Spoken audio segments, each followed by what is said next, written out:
Hello everyone, प्यारे बच्चों। आज से हमारे चैनल पर Bihar board class 11th and 12th class start हो रहा है। यदि आप हमारे साथ जुड़ते हैं तो आपको हर एक सब्जेक्ट का लाइव और रिकॉर्डेड लेक्चर मिलने वाला है। इसके अलावा आपको डीपीपी, पीडीएफ, ऑब्जेक्टिव, क्विज भी मिलने वाला है और चैप्टर समाप्त होने पर भी प्राइज मॉक टेस्ट आपको दिया जाएगा। और अधिक जानकारी के लिए नीचे दिए गए नंबर पर आप संपर्क कर सकते हैं। तो चलिए प्यारे बच्चों, आज का क्लास स्टार्ट करते हैं। तो आप इस क्लास को अंत तक जरूर देखिएगा ताकि आपको इंग्लिश का बेसिक पता चल जाए।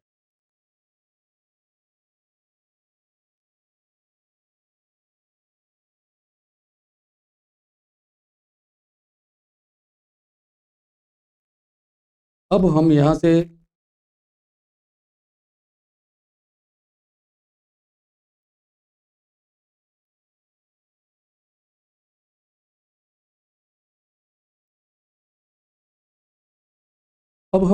बेसिक इंग्लिश स्टार्ट करते हैं। तो सबसे पहले बात आती है कि आखिर हम इंग्लिश इंग्लिश क्यों पढ़ते हैं। तो इंग्लिश पढ़ने का सिर्फ एक ही उद्देश्य होता है कि हम अपने कम्युनिकेशन स्किल को बढ़ाते हैं। और और अभी के समय में इंग्लिश की जो जानकारी है हर व्यक्ति को बड़ा जरूरी होता है। और साथ ही 11th क्लास में हमें इंग्लिश पढ़ना अनिवार्य होता है।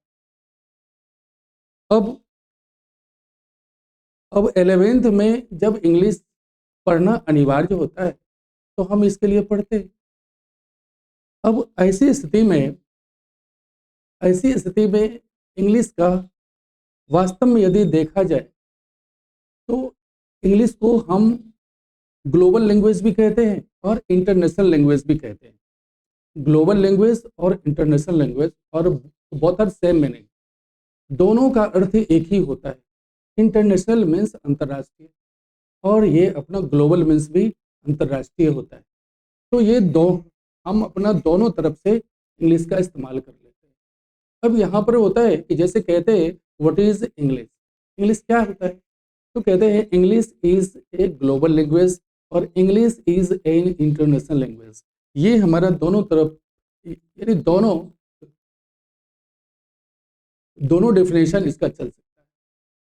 और ऐसी स्थिति में हम फिर धीरे धीरे हम इंग्लिश का जो क्लासिफिकेशन है, इंग्लिश का जो अपना वर्गीकरण है, इसको हम अलग अलग रूप में देखते हैं। अब यहाँ से अब एक पार्ट यदि देखा जाए तो एक पार्ट इसका होता है प्रोज, दूसरा पार्ट होता है पोएट्री और तीसरा पार्ट होता है लिटरेचर और चौथा पार्ट हम पढ़ते हैं ऐसे। और ये अपना पांचवा पार्ट आ जाता है ग्रामर और ये छठा पार्ट आ जाता है ड्रामा। छठा पार्ट छठा पार्ट आ जाता है ड्रामा। तो अब ऐसे स्थिति में हम ये 6 पार्ट हम आराम से पढ़ते हैं। अब सबसे पहली बात है कि इंटरमीडिएट में पहला पार्ट होता है प्रोज और दूसरा पार्ट होता है पोट्री, और ये दोनों लिटरेचर सेक्शन में हमें पढ़ना पड़ता है। दोनों लिटरेचर सेक्शन में हमें पढ़ना पड़ता है। तो ये हमारा प्रोज भी होता है। प्रोज में जैसे हम स्टोरी भी पढ़ते हैं, ऐसे भी पढ़ते हैं, शॉर्ट स्टोरी भी पढ़ते हैं और ये हम ड्रामा भी पढ़ते हैं। लेकिन साथ में अगर हमारा पोएट्री सिलेक्शन होता है तो पोएट्री सिलेक्शन में हम अलग अलग पोइट का अलग अलग पोइट्री पढ़ते हैं, अलग अलग पोइट का अलग अलग अपना पोएम पढ़ते हैं। फिर इसके बाद फिर इसके बाद आता है लिटरेचर। लिटरेचर प्रोज को ही हम अगले सेंस में लिटरेचर कहते हैं। फिर होता है ऐसे, ऐसे का मतलब होता है निबंध। ग्रामर का होता है व्याकरण जो हर व्यक्ति के लिए, हर हर बच्चे के लिए पढ़ना अनिवार्य होता है। और ये छठा होता है ड्रामा, जो कि हम ड्रामा भी उसी सेंस में पढ़ते हैं। फिर इसके बाद अगर देखा जाए तो अब हर एक चैप्टर का अलग अलग फादर है, अलग अलग फाउंडर है। जैसे प्रोज का फाउंडर, प्रोज का फादर होता है विलियम टिंडेल, और पोइट्री का फादर होता है जॉफ्री चौसर। जॉफ्री चौसर पोइट्री का फादर है। इसके बाद है लिटरेचर, लिटरेचर का फादर है शेक्सपियर। लिटरेचर का लिटरेचर का फादर है Shakespeare, I mean William Shakespeare. और इसके बाद होता है एशे। अब एशे का अब एशे का फादर होता है फ्रांसिस बेकन। एसिस का एशे का फादर है फ्रांसिस बेकन। और इसके बाद होता है ग्रामर, और ये अपना ग्रामर का फादर है लिंडले मुर्रे। और इसके बाद होता है ड्रामा, और ये ड्रामा का फादर है क्रिस्टोफर मार्लो। तो इस प्रकार से हम पढ़ते हैं इंग्लिश का क्लासिफिकेशन, जिसमें कि अलग अलग पार्ट में दिया गया है। लेकिन इसका संयुक्त रूप देखा जाए तो सिर्फ इंग्लिश ही। लेकिन इसका अलग अलग पार्ट देखा जाए बच्चों, तो देखो कितना अपना अलग अलग रूप इसका दिखाया गया है।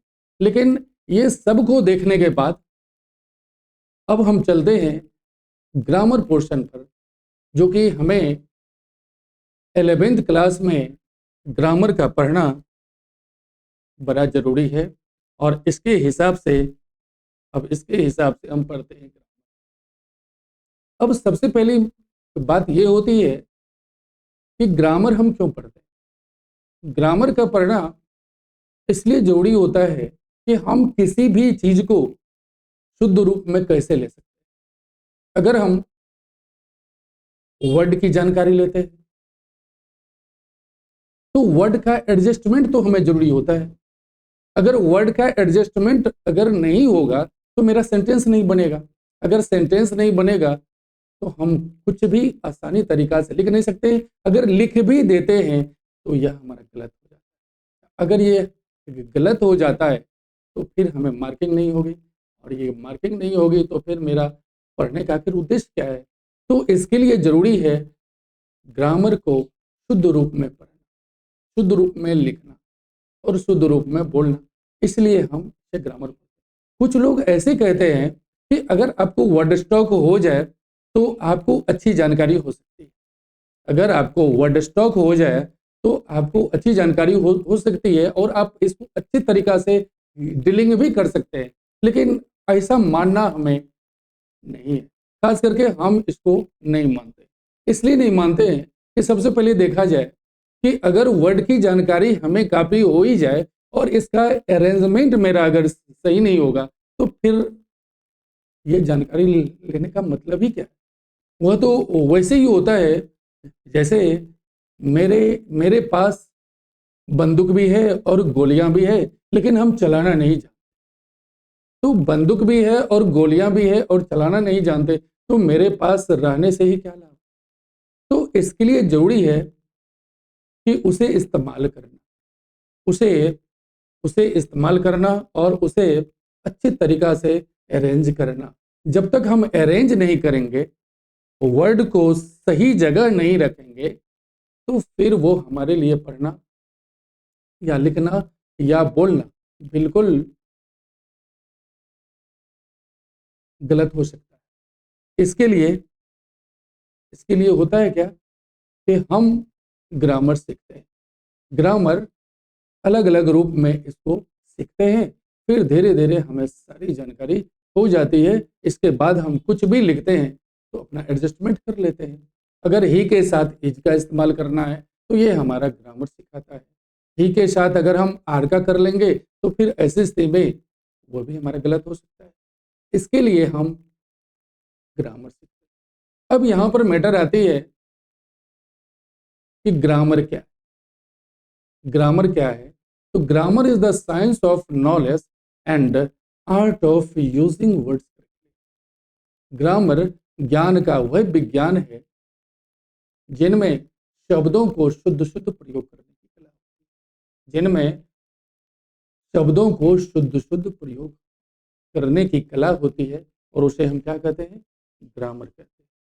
अब यहाँ से आरंभ होता है कि ग्रामर के कितने पार्ट, यहाँ से आरंभ होता है कि ग्रामर के कितने पार्ट है। तो हम यहाँ से पढ़ते हैं कि ग्रामर के 5 पार्ट,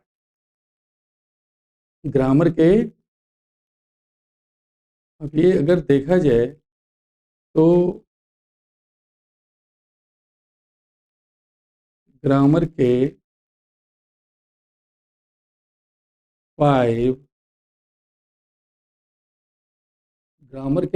पार्ट हैं, और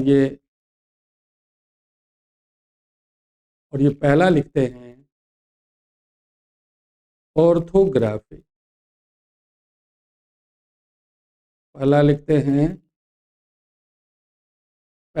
हैं ऑर्थोग्राफी, और ये दूसरा लिखते हैं ईटी, दूसरा लिखते हैं एटिमोलॉजी, और ये तीसरा लिखते हैं सिंटैक्स, तीसरा लिखते हैं सिंटैक्स, और ये चौथा लिखते हैं पंक्चुएशन, चौथा लिखते हैं पंक्चुएशन, और ये पांचवा लिखते हैं प्रोसोडी, पांचवा लिखते हैं प्रोसोडी। तो इस प्रकार से ऑर्थोग्राफी, और दूसरा है एटिमोलॉजी, तीसरा है सिंटैक्स, चौथा है पंक्चुएशन, और पांचवा है प्रोसोडी। अब ऑर्थोग्राफी क्या होता है और ऑर्थोग्राफी में क्या पढ़ते हैं? अब ऑर्थोग्राफी में पढ़ते हैं वर्ण, ऑर्थोग्राफी में पढ़ते हैं लेटर। तो अब अगर लेटर ही नहीं होता है तो वर्ड कहाँ आता है? तो इसके लिए सबसे पहले जरूरी है लेटर। तो लेटर में ऑर्थोग्राफी है। तो ऑर्थोग्राफी को हम इस प्रकार पढ़ते हैं, और ऑर्थोग्राफी मीन्स होता है वर्ण विचार, ऑर्थोग्राफी मीन्स होता है वर्ण विचार।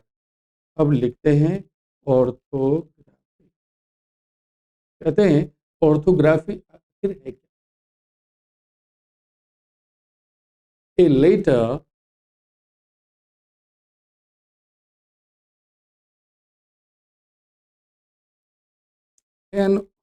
an orthography, an orthography is the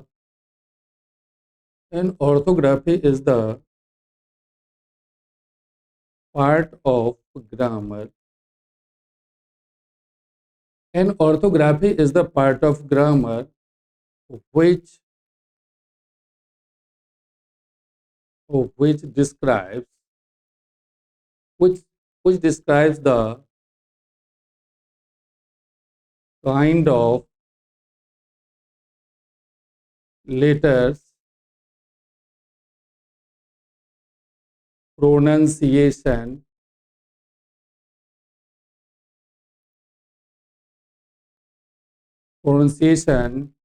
and its use.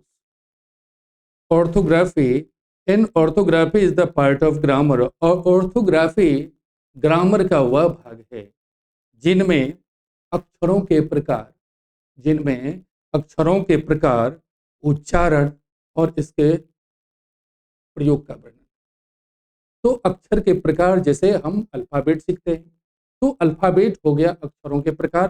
फिर ये दूसरा होता है प्रोनाउंसिएशन। अगर हम बोलते हैं ए, अगर हम बोलते हैं बी, बोलते हैं सी, यानी 26 लेटर्स को जिस प्रकार से हम बोलते हैं, और बोलना क्या होता है? बोलना होता है प्रोनाउंसिएशन, बोलना होता है उच्चारण। जब हम उच्चारण करते हैं और वास्तव में सही उच्चारण करते हैं तो वह क्या होता है? ऑर्थोग्राफी होता है।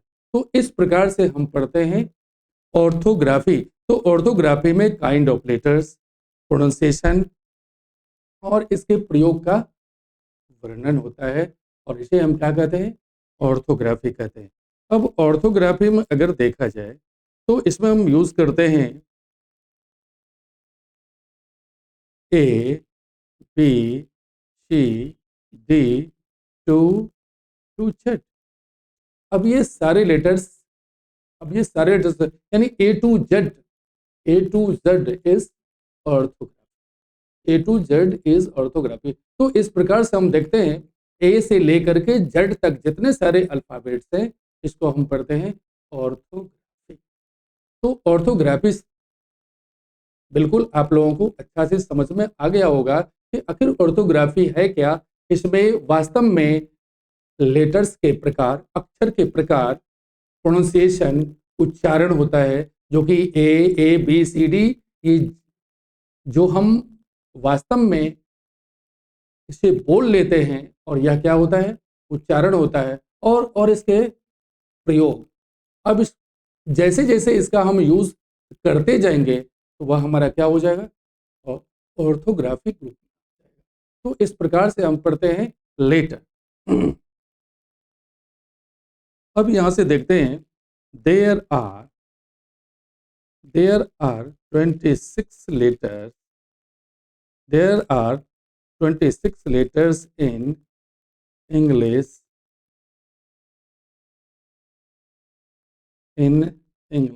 alphabet। जब कहते हैं there are 26 letters in English alphabet, यानी इंग्लिश वर्णमाला में, अंग्रेजी वर्णमाला में 26 लेटर्स हैं, जो वास्तव में ये देखते हैं कि कैपिटल लेटर। अब एक होता है कैपिटल और दूसरा होता है स्मॉल। तो अब ये कैपिटल लेटर हम पढ़ते हैं। अब ये कैपिटल लेटर होता है A, B, C, D, E, E, F, to, Z. अब ये क्या है, अब ये है कैपिटल लेटर। अब इसके बाद हम पढ़ते हैं स्मॉल लेटर। अब इसमें है एक स्मॉल लेटर। अब ये स्मॉल लेटर आप लोगों को तो जानकारी होगा ही।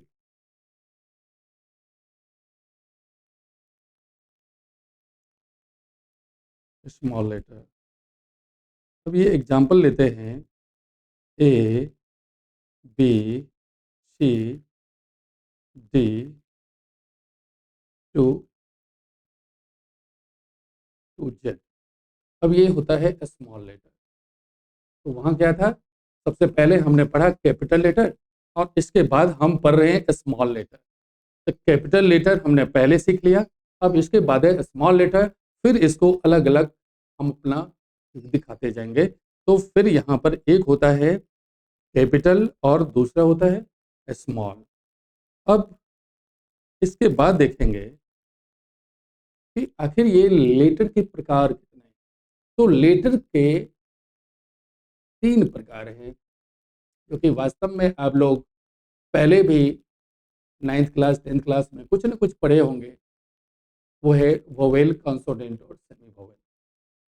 वोवेल, कॉन्सोनेंट और सेमी वोवेल। क्योंकि यह बेसिक क्लास है इसीलिए थोड़ा सा बेसिक देना चाहते हैं, ताकि आप लोग छोटे स्तर से बड़े स्तर तक चले जाएं। अगर छोटा स्तर नहीं होता तो फिर ये अपना बड़ा स्तर कहाँ से आता। इसके लिए जरूरी है छोटे स्तर का सीखना। अब अब कहते हैं there are three there are three parts of orthography. There are three parts of orthography based on sound। देखेंगे साउंड के आधार पर। साउंड, अब साउंड क्या होता है, साउंड होता है उच्चारण। उच्चारण जैसे कहते हैं ए, कहते हैं बी, कहते हैं सी, तो ये सब क्या है? ये सब है प्रोनाउंसिएशन। हम इस प्रकार से सबका अलग अलग प्रोनाउंसिएशन कहते हैं। और ये जो हमने अपना प्रोनाउंसिएशन कर रहा है, ये सीधा है ऑर्थोग्राफी, ये सीधा है ऑर्थोग्राफी। तो कहते हैं there are 3 parts of orthography based on sound. Sound के आधार पर ऑर्थोग्राफी का 3 पार्ट। अब ये पहला पार्ट लेते हैं, पहला पार्ट लेते हैं वोवेल। पहला पार्ट क्या लेते हैं? वोवेल लेते हैं। अब वोवेल को हम पढ़ते हैं, आखिर वोवेल क्या होता है? कहते हैं a letter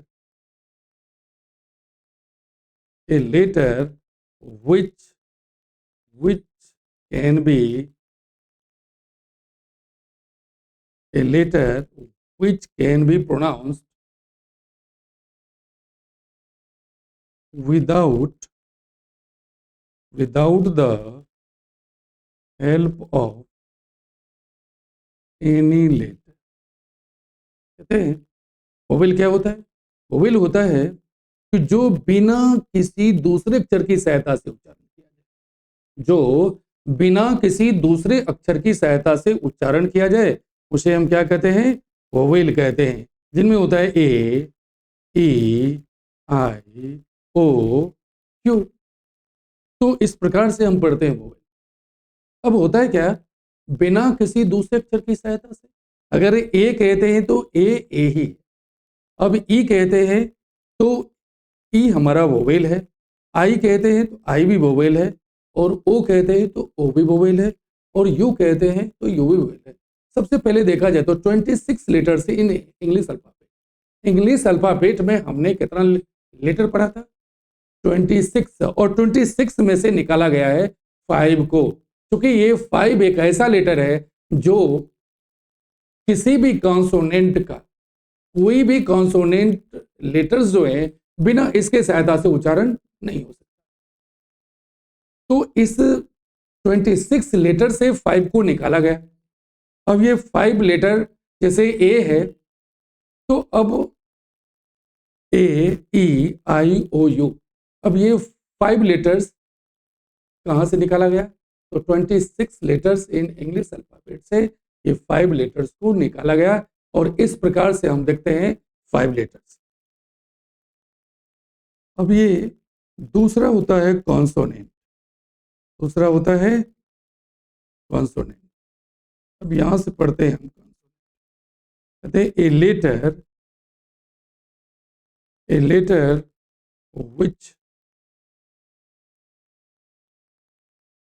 which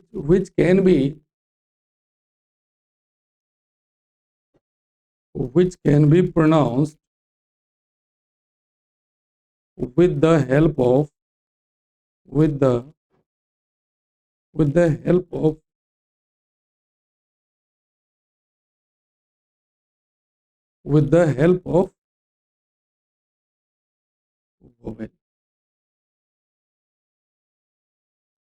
help of vowel। तब कहते हैं कि a letter which can be pronounced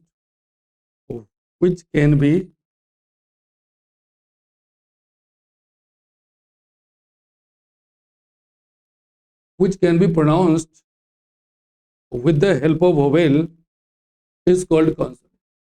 अब कोई भी कॉन्सोनेंट का अगर प्रोनाउंसिएशन करना हो, कोई भी कॉन्सोनेंट का प्रोनाउंसिएशन करना हो तो बिना वोवेल की सहायता से नहीं। किसी भी कॉन्सोनेंट का प्रोनाउंसिएशन करना हो तो बिना वोवेल का नहीं हो सकता। जैसे कहते हैं ए, तो जैसे कहते हैं ए, तो ए क्या है? ए वोवेल है। लेकिन इसमें कहते हैं बी, तो बी में क्या आ जाता है? ई आ जाता है। जैसे कहते हैं सी, तो सी में क्या आ जाता है? ई आ जाता है। कहते हैं डी, तो डी में क्या आ जाता है? ई आ जाता है। कहते हैं पी, तो ई आ जाता है। तो इस प्रकार से जितने सारे कॉन्सोनेंट है, इसमें वोवेल का समावेश कूट कूट करके भरा हुआ है। अगर उसमें से वोवेल को निकाल लिया जाए तो कॉन्सोनेंट का कोई भी व्यक्ति या कोई भी बच्चे प्रोनाउंसिएशन नहीं कर सकता है, इसके लिए इस्तेमाल किया गया। बिना बिना वोवेल की सहायता से कॉन्सोनेंट का कोई भी लेटर का इस्तेमाल नहीं हो सकता है। बिना वोवेल की सहायता से कोई भी कॉन्सोनेंट लेटर्स का यूज नहीं हो सकता है। प्रोनाउन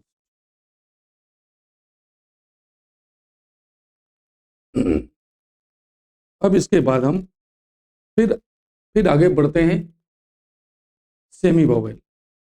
फिर आगे बढ़ते हैं सेमी वोवेल। अब ये सेमी वोवेल क्या होता है?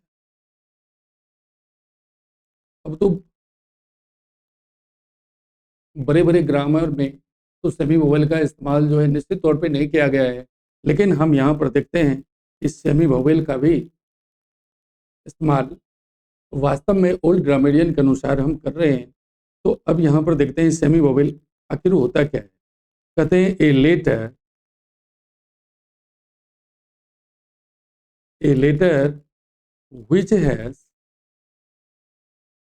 which has vowel quality, which has vowel quality, but consonant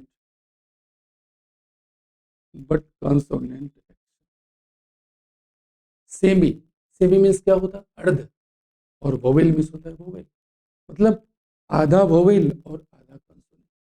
आधा वोवेल और आधा कॉन्सोनेंट, इसको क्या कहते हैं? सेमी वोवेल कहते हैं। तो a letter which has vowel quality, जिसमें गुण वोवेल का हो पर कार्य कॉन्सोनेंट का हो। जिसमें गुण वोवेल का हो पर कार्य कॉन्सोनेंट का हो, उसे हम क्या कहते हैं? सेमी वोवेल कहते हैं। अब इसमें सिर्फ दो लेटर आते हैं, डब्लू और वाई।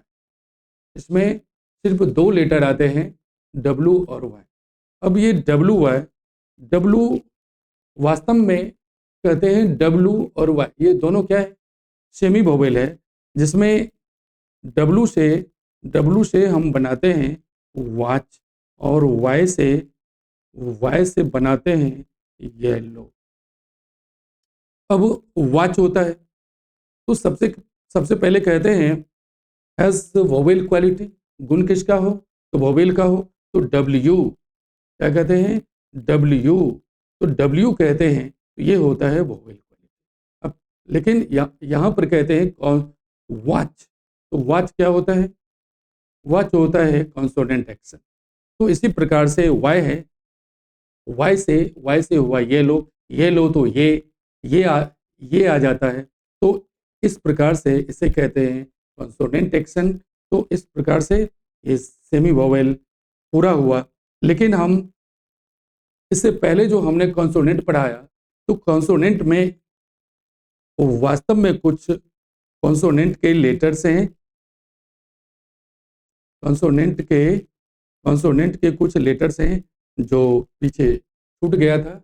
इसमें हम दिखा देते हैं कि आखिर कॉन्सोनेंट के कितने पार्ट हैं या कितने सारे कॉन्सोनेंट हैं, इसको जरा देख लेते हैं। तो कहते हैं B, C, D, F, G, H, J, K, L, M, N, P,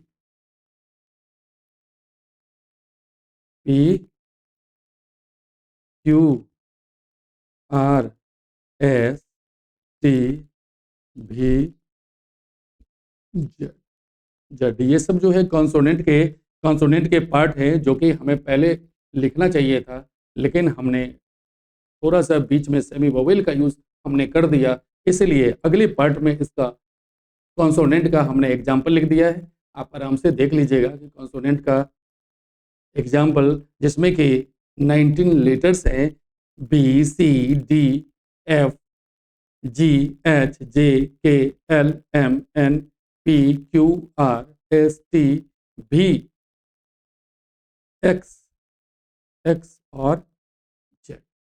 ये 19 लेटर्स हैं जो कि वास्तव में हमने कंसोनेंट में लिखा है। और इस प्रकार से आप आराम से बेसिक इंग्लिश का जो आपने तभी से पाठ पढ़ रहा था, ये एक एक करके हमने दिखाया है। इसको एक एक करके आप आराम से पूरा कर लेंगे और धीरे धीरे हम इसके बाद हम फिर आगे बढ़ जाएंगे।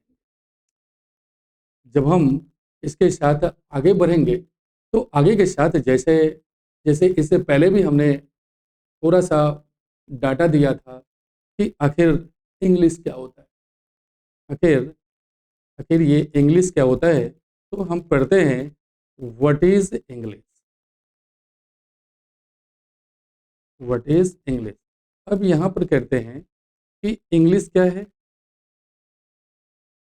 English is A English is a global language,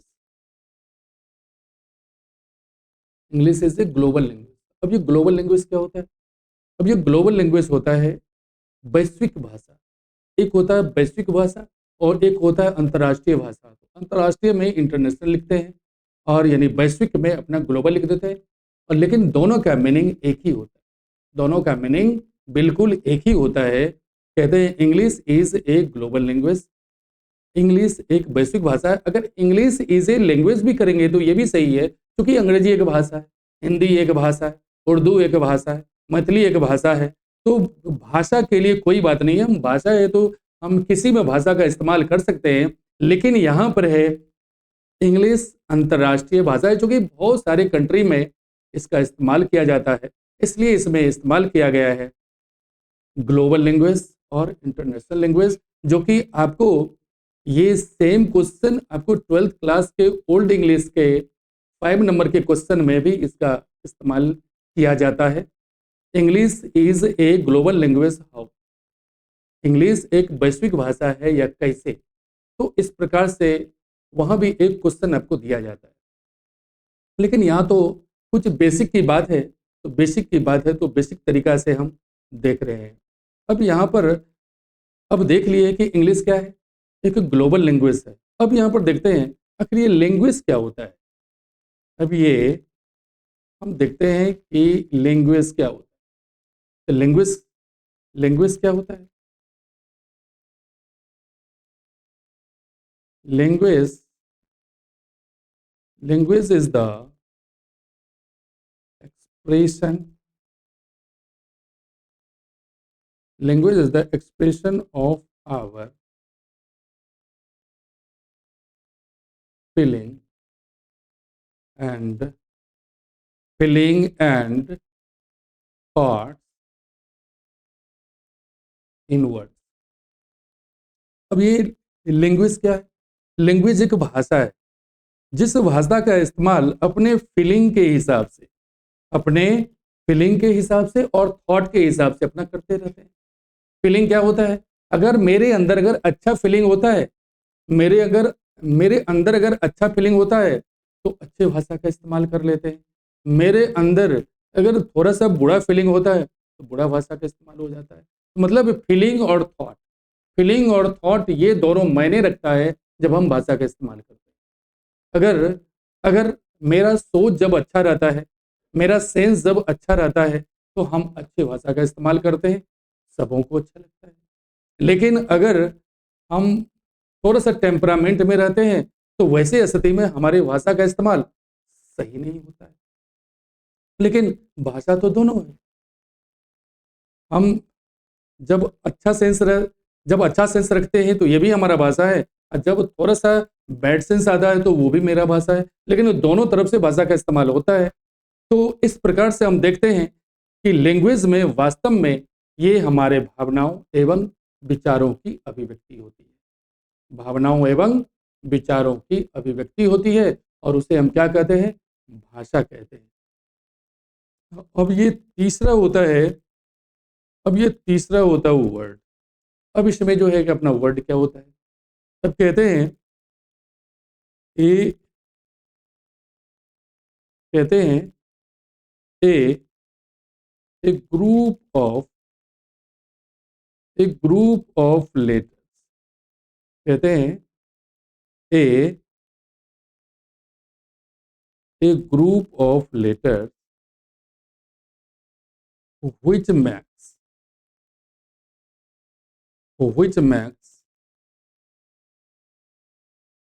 complete sense। अब यहां पर क्या होता है, वर्ड, अगर लेटर नहीं होता तो वर्ड तो नहीं बनता, अगर लेटर नहीं होता तो वर्ड तो नहीं बनता। तो अब ये लेटर का एक सही कॉम्बिनेशन जो होता है वो वर्ड बन जाता है। लेटर का सही कॉम्बिनेशन से क्या बनता है, वर्ड बनता है। या उसी प्रकार से है, जैसे अगर एक कोई जीव खड़ा है तो उसका उसका एक पार्टिकल है सेल, उसका पार्टिकल है सेल, अगर सेल नहीं होता तो जीव नहीं होता। इसलिए कहते हैं cell is the unity of life. अगर सेल नहीं है तो फिर जीवन भी नहीं है। उसी प्रकार से है कि अगर लेटर नहीं है तो वर्ड भी नहीं है, लेटर है तो वर्ड है, वर्ड है तो लेटर है, ऐसा नहीं है, लेटर है तो वर्ड है। तो इस पे ध्यान रखना बिल्कुल जरूरी है कि एक ग्रुप ऑफ लेटर्स, अक्षरों का ऐसा समूह जिसे कोई खास अर्थ निकले। अब ये कहने का मतलब ये नहीं है कि अगर हम थोड़ा सा एग्जाम्पल में लें, जैसे हम कहते हैं बी डबल ओ के, क्या होता है, बुक होता है, और बुक मीन्स क्या होता है, किताब होता है। बुक है और बुक मीन्स क्या होता है, किताब होता है। अगर इसमें हम इसका अरेंजमेंट सही नहीं करें, डबल ओ के बी कर दें, डबल ओ के बी कर दें, तो फिर क्या हो जाएगा। तो जितना बुक का स्पेल होना चाहिए उतना स्पेल तो है, जितना स्पेलिंग होना चाहिए उतना स्पेल तो है, लेकिन इसका सही मीनिंग नहीं क्लियर हो रहा है। जब सही मीनिंग क्लियर नहीं हो रहा है तो ऐसी स्थिति में तो वर्ड नहीं है। तो इसके लिए जरूरी होता है, इसके लिए जरूरी होता है कि हम किस प्रकार से इस्तेमाल करें। तो वही है कि अब है कि लेटर का कॉम्बिनेशन, तो लेटर का हमने सही कॉम्बिनेशन किया है, और सही कॉम्बिनेशन है बी डबल ओ के, बुक, बुक मीन्स किताब। क्योंकि इसका एक सही मीनिंग होना चाहिए। कोई भी लेटर को अगर समूह में, सही समूह में नहीं रखें और इसका मीनिंग क्लियर नहीं हो तो फिर वर्ड होने का कोई मतलब नहीं है। इसके लिए जरूरी है कि लेटर का एक सही कॉम्बिनेशन, और ये सही कॉम्बिनेशन है बी डबल ओ के, बुक, बुक मीन्स किताब। अब इसमें एक दूसरा लेटर लिखते हैं एलिफेंट, दूसरा लेटर लिखते हैं एलिफेंट। अब एलिफेंट को किसी किसी किसी प्रकार से अगर हम लिख देते हैं, अब सपोज कीजिए कि हम लिखते हैं ELPHEANT। अब जो है कि जो लेटर, यानी जो लेटर एलिफेंट में होना चाहिए, सारे लेटर्स एलिफेंट में मौजूद है, लेकिन इसके बाद भी यह वर्ड नहीं कहलाता है। तो आप जो कह सकते हैं कि क्यों नहीं कहलाता, इसलिए नहीं कहला सकता है कि इसका सही कॉम्बिनेशन नहीं है, और सही कॉम्बिनेशन के लिए जरूरी होता है सही अरेंजमेंट, और सही अरेंजमेंट जब होगा तो वह मीनिंगफुल हो जाएगा। जैसे कोई सेंटेंस ही लिखते हैं, सेंटेंस अगर हम लिखते हैं, अगर सेंटेंस का सही मीनिंग नहीं क्लियर हो रहा है तो सेंटेंस नहीं है।